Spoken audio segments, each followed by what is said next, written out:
پیشن گوئی ہے ان کے بارے میں کہ ایک نبی آئیں گے عرب کے علاقے سے جو یہ کام کریں گے، اور وہ پیشن گوئیاں کسی پر فٹ نہیں ہوتی سوائے اللہ کے نبی صلی اللہ علیہ وسلم کے۔ اس کے بعد حضرت عیسیٰ علیہ السلام آئیں گے، اور پھر ایک آخری نبی آئیں گے جب اللہ کا پیغام جو ہے وہ اپنی پیک تک پہنچ جائے گا۔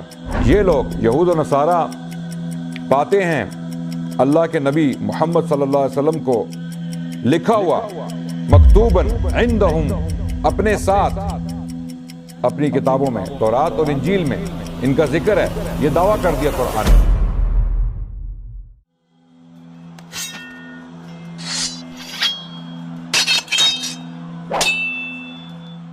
بسم اللہ الرحمن الرحیم، الحمد للہ رب العالمین، والصلاة والسلام علی خاتم الانبیاء وسید المرسلین وعلی آلہ واصحابہ الغر المیامین ومن تبعہم بإحسان الی یوم الدین، اما بعد، اعوذ باللہ السمیع العلیم من الشیطان الرجیم، بسم اللہ الرحمن الرحیم، وما ارسلناک الا رحمة للعالمین، وقال رسول اللہ صلی اللہ علیہ وسلم لا یؤمن احدکم حتی اکون احب الیہ من والدہ وولدہ والناس اجمعین۔ میرے پیارے بہنوں اور بھائیوں، میرے عزیز ہم وطنوں، آپ کے سامنے آج میں اللہ کے نبی صلی اللہ علیہ وسلم کی سیرت پیش کرنے جا رہا ہوں۔ یہ سلسلہ اسلام کی تاریخ بیان کرنے کا سلسلہ ہے، اور اس دوران انشاءاللہ ہم کوشش کریں گے کہ مسلمانوں کی تاریخ میں جو بڑے بڑے واقعات ہوئے ان کے اوپر روشنی ڈالی جائے، اور ہمارا جو جوان طبقہ ہے، جو ہمارے بچے ہیں اسکولوں اور کالجز میں، ان کے لیے خصوصاً، اور باقی تمام بزرگوں کے لیے، اور ہماری جو مسلم عوام ہے اردو سپیکنگ دنیا میں، ان کے لیے عموماً ہم کچھ انفارمیشن مہیا کرنا چاہتے ہیں اسلامی تاریخ پر۔ اسلامی تاریخ پر بہت کم مواد موجود ہے اردو زبان میں ویڈیو کی صورت میں۔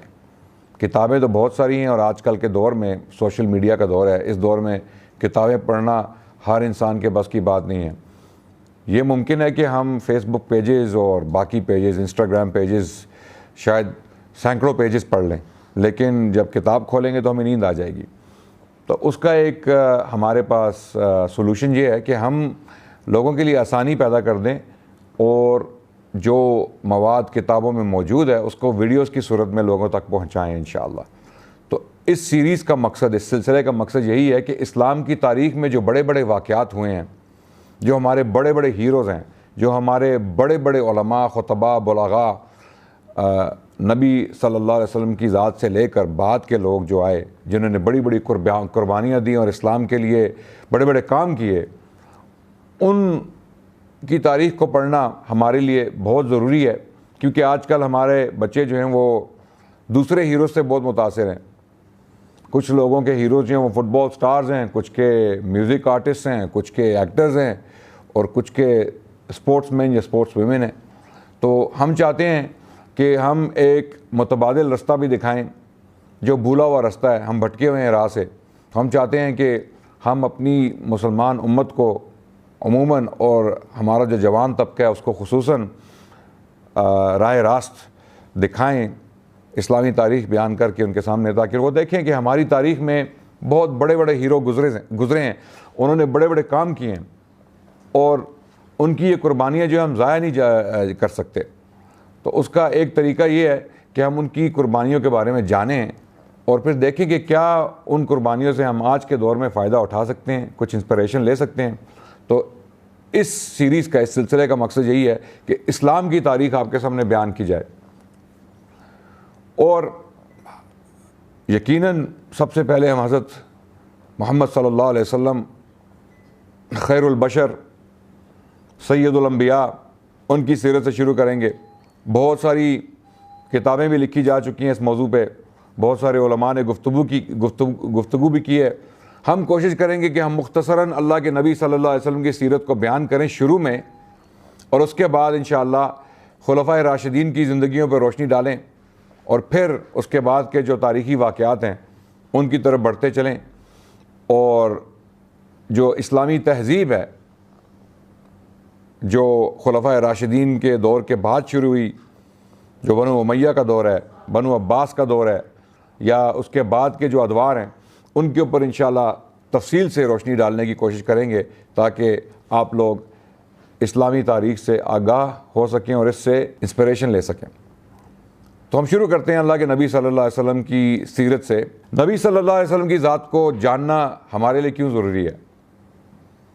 ایک شخص صلی اللہ علیہ وسلم جو آج سے 1400 سال پہلے زندہ تھے، عرب کے علاقے میں، عرب مکے کی سنگلاخ پہاڑیوں کے درمیان ان کی پیدائش ہوئی مکے کے شہر میں، اور آج بھی اگر آپ مکے جائیں تو آپ دیکھیں گے کہ مکے کے آس پاس جو ہے وہ بنجر علاقہ ہے، وہاں پر کاشتکاری نہیں ہو سکتی۔ تو ایک بنجر علاقے میں، ایک سنگلاخ پہاڑوں کے خطے میں اللہ سبحانہ وتعالیٰ نے اس نبی کو پیدا کیا۔ اول تو ہم یہ دیکھیں گے کہ ان کی اہمیت، اللہ کے نبی صلی اللہ علیہ وسلم کی اہمیت جو ہے وہ کیا پہلے بھی بیان ہوئی، کیا ان کے بارے میں کچھ پہلے بھی پیشن گوئیاں کی گئیں، یا ان کی پیدائش ایک شوق کی صورت میں دنیا کے سامنے آئی کہ ایک دم ایک نبی پیدا ہو گیا اور انہوں نے نبوت کا دعویٰ کر دیا۔ اور آپ کو یہ بات بتاتا چلوں کہ جن لوگوں نے نبوت کے دعوے کیے اللہ کے نبی صلی اللہ علیہ وسلم کے بعد، ان کی نبوتیں جو ہیں وہ جھوٹی نبوتیں، وہ شوق کی صورت میں دنیا کے سامنے آئیں، وہ ایک دم نبوت کا دعویٰ کر دیا، نہ ان کے پیچھے کوئی پیشن گوئیاں تھیں، وہ تو ہو ہی نہیں سکتی تھی، کیونکہ اللہ کے نبی صلی اللہ علیہ وسلم نے بہت صاف الفاظ میں بتا دیا کہ لا نبی بعدی، میرے بعد کوئی نبی نہیں آنے والا۔ تو اسی لیے جھوٹی نبوتیں، جب جھوٹے نبی نبوت کا دعویٰ کرتے ہیں یا کرتے رہے ہیں، ان کی نبوتیں جو ہیں وہ جھوٹی ہونے کی وجہ سے ایک شوق کی صورت میں دنیا کے سامنے آئیں، بہت سارے لوگ شوکڈ ہو گئے۔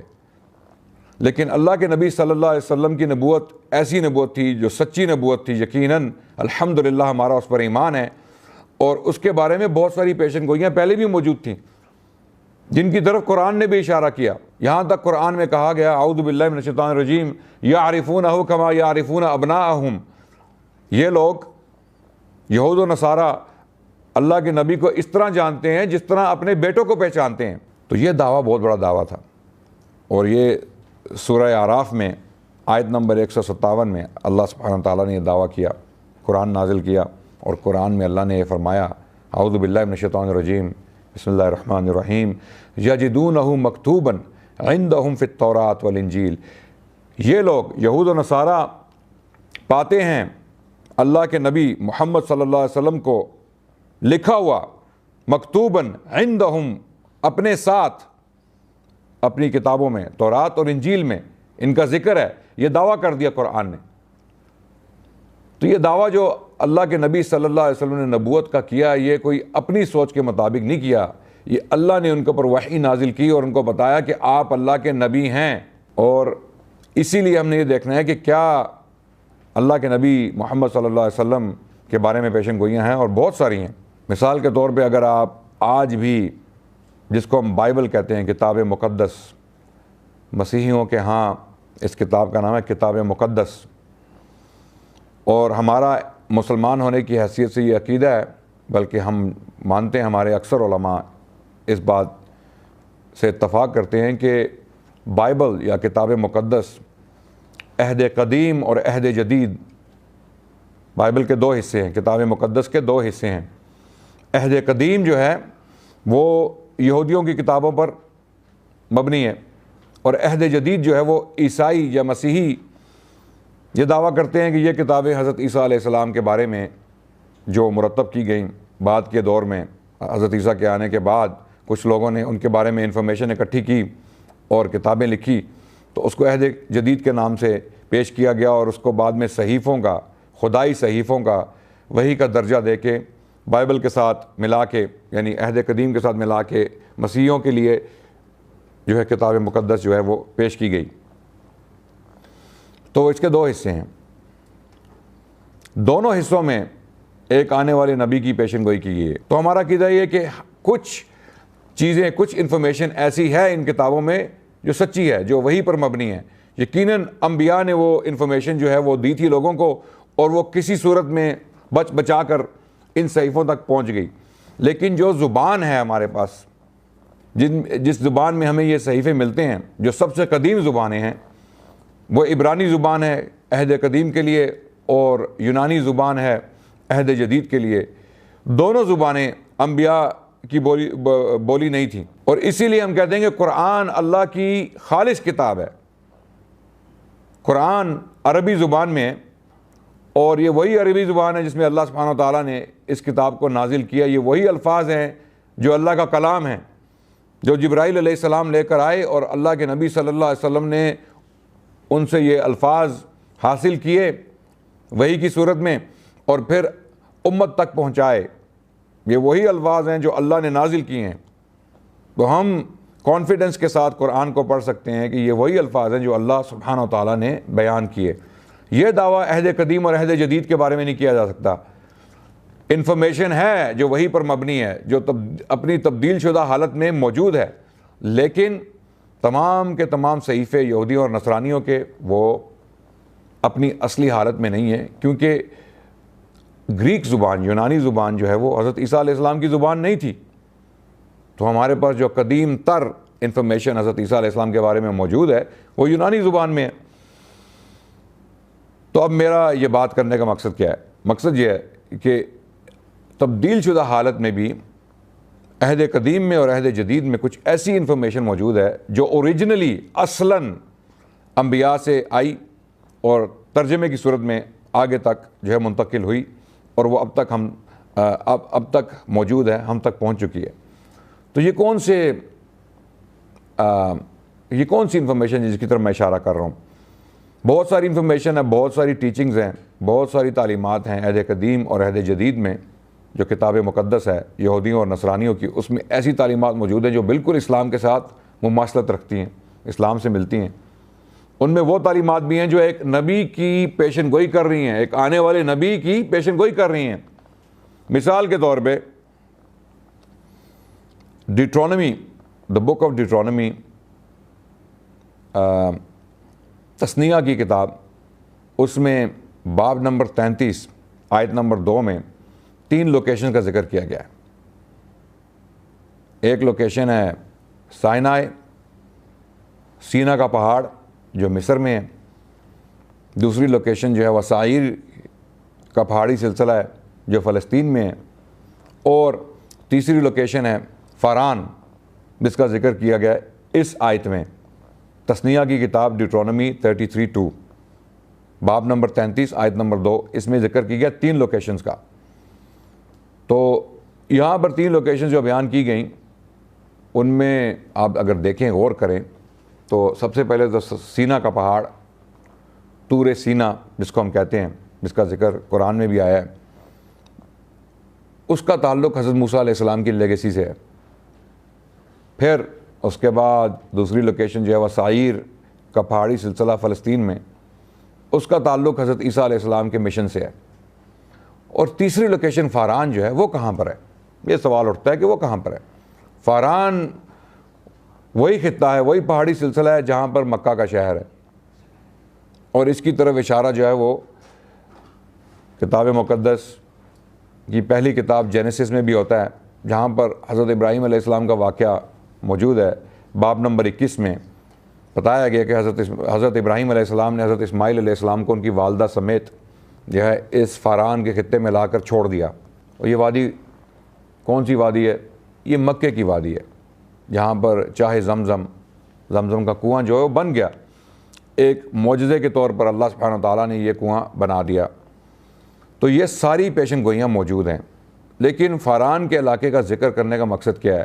2 دوسری لوکیشنز کے ساتھ یہ بتانا ہے کہ پہلے موسیٰ علیہ السلام آئیں گے، اس کے بعد حضرت عیسیٰ علیہ السلام آئیں گے، اور پھر ایک آخری نبی آئیں گے جب اللہ کا پیغام جو ہے وہ اپنی پیک تک پہنچ جائے گا.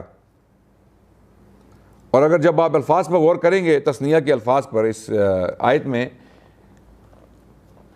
Lord came from Sinai and he rose from Mount Seir and he shone forth from Mount Paran. یہاں پر یہ بتایا جا رہا ہے کہ فاران کی جو پہاڑیاں ہیں، یہاں پر آ کر میسج جو ہے وہ اپنے عروج کو پہنچ جائے گا. یہ رسالہ، یہ پیغام اپنے عروج کو پہنچ جائے گا، یعنی آخری نبی صلی اللہ علیہ وسلم. اس کے بعد بہت ساری پیشن گوئیاں اور بھی ہیں، تفصیلات میں نہیں جانا چاہتا. کیونکہ تفصیلات میں ہمارے بہت سارے لیکچرز جو ہیں وہ ہو جائیں گے، لیکن میں اشارتاً آپ کو یہ بتاتا چلوں کہ یہ پیشن گوئیاں یقیناً عہد قدیم اور عہد جدید میں موجود ہیں۔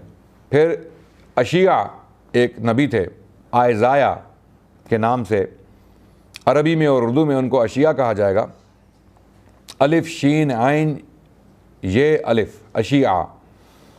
ان کی کتاب میں باب نمبر 42 میں ایک نبی کی پیشن گوئی ہے کہ عرب کے علاقے سے ایک نبی اٹھیں گے اور وہ دنیا میں جو ہے وہ امن پھیلا دیں گے، انصاف قائم کیا جائے گا، اور اس انصاف کا انتظار بہت سارے جزیرے کریں گے، اور وہ لوگوں کو ظلمات سے نکال کے نور کی طرف لائیں گے، اور لوگوں کو جیل خانوں سے نجات دلائیں گے، جو روحانی جیل خانے جن میں لوگ بند ہیں، اور بت پرستوں کو شرمسار کریں گے، اور ایک نیا قانون، ایک نیا ضابطہ حیات لے کر آئیں گے، اور ان کا تعلق جو ہے وہ کیدار کی آبادیوں سے ہوگا۔ یہ آیت نمبر 11 میں صریحتاً لکھا ہوا ہے کہ ان کا تعلق کیدار کی جو آبادیاں ہیں ان سے ہوگا۔ اب کیدار کون ہیں؟ کیدار جو حضرت اسماعیل علیہ السلام کے بیٹوں میں سے ہیں، دوسرے بیٹے ہیں۔ نبت پہلے بیٹے تھے، دوسرے بیٹے کا نام کیدار تھا۔ اور جب ہم اللہ کے نبی صلی اللہ علیہ وسلم کی جینیالوجیز، ان کا شجرہ مبارک، شجرہ نسب جو اللہ کے نبی صلی اللہ علیہ وسلم کا ہے، اس کو اٹھا کے پڑھیں گے تو ہمیں نظر آئے گا جو شجرہ نسب اللہ کے نبی صلی اللہ علیہ وسلم کا ہم تک پہنچا ہے، اس کی دو سورسز ہیں۔ ایک سیرت ابن اسحاق میں ہے، اور دوسرا جو ہے شجرہ نسب وہ بیان کیا ہے محمد بن سعد۔ دونوں تقریباً علماء 2 صدی ہجری میں ان کی وفات ہوئی، دونوں کی، محمد بن اسحاق کی اور محمد بن سعد دونوں کی۔ انہوں نے سیرت پر بڑا کام کیا اور بڑا مواد اللہ کے نبی صلی اللہ علیہ وسلم کے بارے میں اکٹھا کیا اپنے اساتذہ سے، اور ان کی وفات دونوں کی 2 صدی ہجری کی ہے۔ تو ان دونوں نے شجرہ نسب اللہ کے نبی صلی اللہ علیہ وسلم کا جو ہے وہ جمع کیا، اور ایک شجرہ جو ہے وہ حضرت کیدار تک پہنچتا ہے۔ یعنی کیدار جو ہیں وہ حضرت محمد صلی اللہ علیہ وسلم کے 60ویں باپ، یعنی 60 نمبر پہ ہیں، حضرت اسماعیل کی اولاد میں سے ہیں، دوسرا بیٹا ہے ان کا۔ تو اس سے یہ ہوا، اس سے یہ پتہ چلتا ہے کہ حضرت اسماعیل تک جو نبی صلی اللہ علیہ وسلم کا سلسلہ پہنچتا ہے، اس کی ایک جینیالوجی، ایک شجرہ نسب جو ہے وہ کیدار کے تھرو، ان کے ذریعے حضرت اسماعیل تک پہنچتا ہے۔ حضرت محمد صلی اللہ علیہ وسلم کا حکم تھا کہ میرا جو شجرہ نسب ہے وہ عدنان تک بیان کرو۔ عدنان سے اوپر جو ہے اس کے اوپر علماء کا اتفاق نہیں ہے، اور اللہ کے نبی صلی اللہ علیہ وسلم نے خود یہ جو ہے ایک انسٹرکشن دی کہ عدنان سے اوپر شجرہ نسب بیان نہ کیا جائے۔ لیکن جن علماء نے عدنان سے اوپر شجرہ نسب بیان کیا، انہوں نے اس لیے کیا کہ لوگوں تک جو موجودہ انفارمیشن ہے وہ پیش کر دی جائے۔ بے شک لوگ اس کو نہ مانیں، اس پر یقین نہ کریں، کیونکہ عدنان سے اوپر جو شجرہ نسب ہے اس میں اختلاف ہے، شدید اختلاف ہے۔ جو اہل نسب ہیں، جو انساب کے ماہر تھے، جو عرب دنیا میں عربوں کے ہاں نسب جو حفظ کرتے تھے، ان کے ہاں اختلاف تھا، اس وجہ سے اس کو چھوڑ دیا گیا۔ لیکن کچھ علماء نے اس کو بیان کیا۔ اس کی وجہ یہ تھی کہ لوگوں تک یہ انفارمیشن پہنچائی جائے کہ یہ انفارمیشن بھی موجود ہے، ضروری نہیں ہے کہ اس پر یقین کیا جائے، اس کو مانا جائے۔ تو اس میں کوئی شک نہیں ہے، یہ صحیح روایات سے ثابت ہے کہ حضرت محمد صلی اللہ علیہ وسلم حضرت اسماعیل علیہ السلام کے ڈائریکٹ ڈسینڈنٹ تھے، ان کی اولاد تھے براہ راست۔ یعنی حضرت محمد صلی اللہ علیہ وسلم کا شجرہ نسب جو ہے وہ حضرت اسماعیل تک پہنچتا ہے، یہ صحیح روایات سے ثابت ہے۔ تو یہاں تک کہا گیا اس پیشن گوئی میں، اشیاء کی کتاب میں باب نمبر 42 آیت نمبر 11 میں، کہ کیدار کے جو گاؤں ہیں ان کو خوشیاں منانی چاہیے، پہاڑوں پر چڑھ کے پہاڑوں سے ایک نیا جو ہے وہ ایک نیا کلام جو ہے وہ گانا چاہیے۔ اب کیدار کے لوگ کہاں پر بستے تھے؟ وہ عرب میں بستے تھے، اس کا بھی ذکر عہد قدیم میں موجود ہے۔ اسی کتاب میں، اشیاء کی کتاب میں، باب نمبر 21 میں موجود ہے، آیت نمبر 13 میں، کہ کیدار کے جو لوگ تھے وہ عرب میں تھے، تو یہ پیشن گوئی عرب کے بارے میں۔ عرب سے تو کوئی ایسا نبی نہیں آیا جس نے پوری دنیا میں امن پھیلا دیا ہو، جس نے بت پرستوں کو شرمسار کیا ہو، جس نے لوگوں کو جیل خانوں سے، ڈنجن سے نکال کے، ظلمات سے نکال کے نور کی طرف لایا ہو۔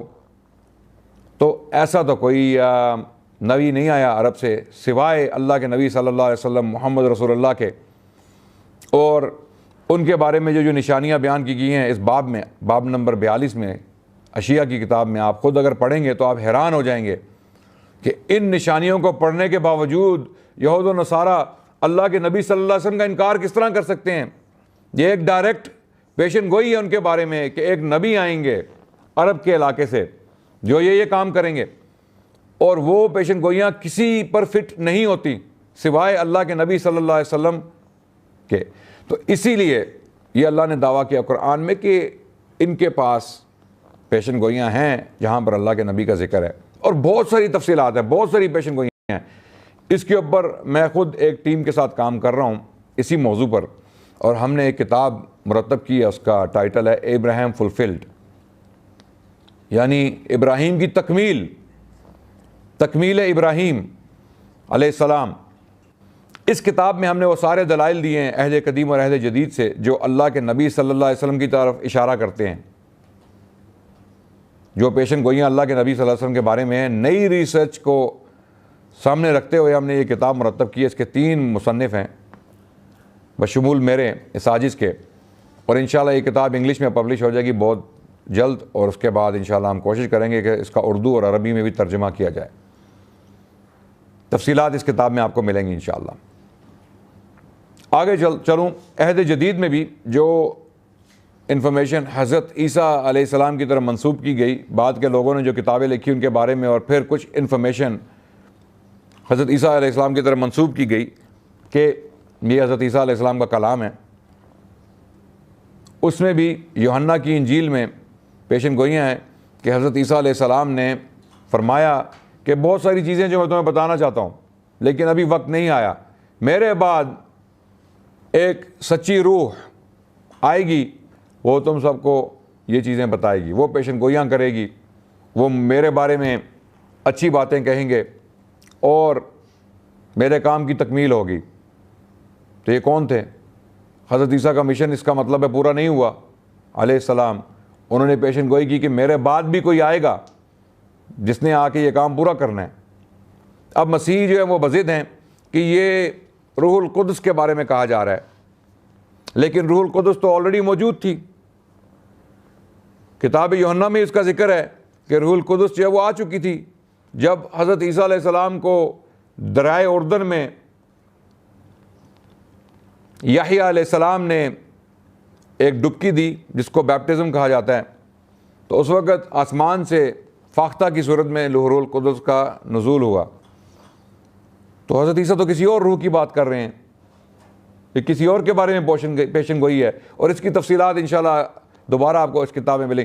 تو بات کرنے کا مقصد یہ ہے کہ بہت ساری زبردست صاف ستھری پیشن گوئیاں جو ہیں وہ موجود ہیں عہد قدیم اور عہد جدید میں، یہود و نصارہ کی کتابوں میں، کہ ایک نبی آئیں گے جو یہ کام کریں گے، اور پھر وہی ہوا۔ سینکڑوں صدیوں بعد اللہ نے ان پیشن گوئیوں کو پورا کیا، اور اللہ کے نبی صلی اللہ علیہ وسلم کی پیدائش ہوئی مکے کے شہر میں ایک گھرانے میں، جس کا ذکر انشاءاللہ ہم اختصار کے ساتھ اگلی قسط میں کریں گے۔ تب تک کے لیے آپ کی اجازت چاہتا ہوں آپ سے، انشاءاللہ اگلی قسط میں کچھ اور تفصیلات بیان کروں گا۔ والحمدللہ رب العالمین، السلام علیکم ورحمۃ اللہ وبرکاتہ۔